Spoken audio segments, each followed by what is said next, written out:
Here we go, listen to this. Little space in between. And next one. Here's a playback. That was 3 of them right here.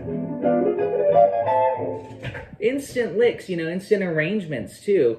Stuff like that sounds super cool. It could be an intro to a song.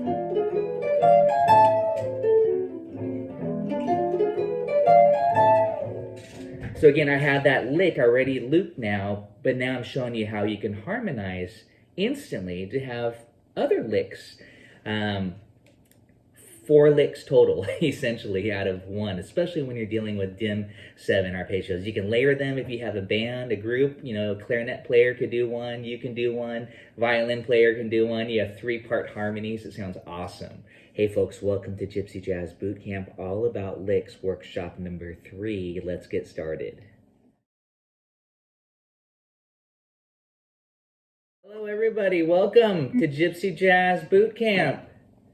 All about licks. Welcome everybody. This is a great Gypsy Jazz phrase here. Of course, Django used it quite a bit. It's this. About the flat 9, ending the lick on the flat 9. This is the E7. I wrote it out on an E7 chord, so this is a G sharp diminished arpeggio.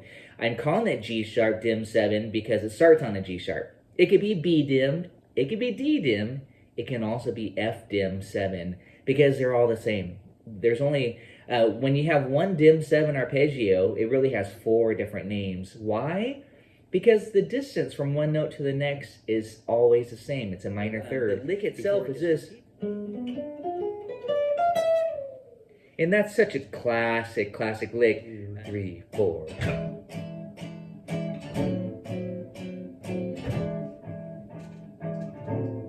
Right here.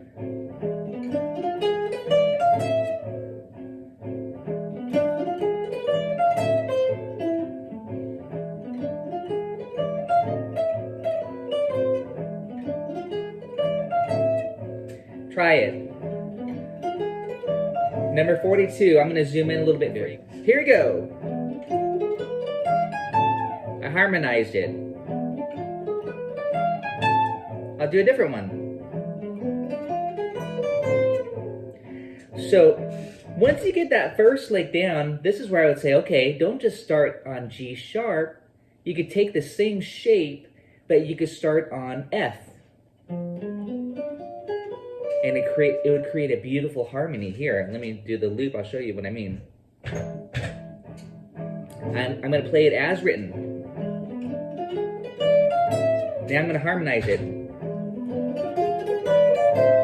I'll do that again. That was below it, starting 3 frets below. Just remember, diminished 7 arpeggio, once you recognize as a dim 7, you can start 3 frets and do the same thing or harmonize it instantly as you hear these dim 7 arpeggios. So you can create instant harmony. You got to make sure you resolve it correctly.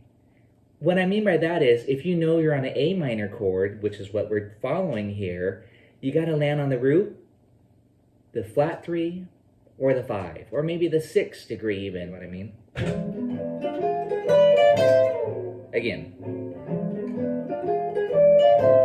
Okay, so that's what I mean by that. And then if I started above the G sharp, go up 3 frets like this. Now you'd be on B dim and do the pattern. Hopefully you're memorizing your diagonal dim 7 arpeggio. And then here I'm going to go up to the A. So I actually went the opposite direction. I went from the G sharp to the A, the leading tone. So what I'm getting at here is make sure you can resolve your dim 7 arpeggios. You know, I think that's very important. Then you could do a lick right there. You might do an A minor 6 arpeggio like I did there. Let's check it out so you can hear it with the harmony. 3, 4.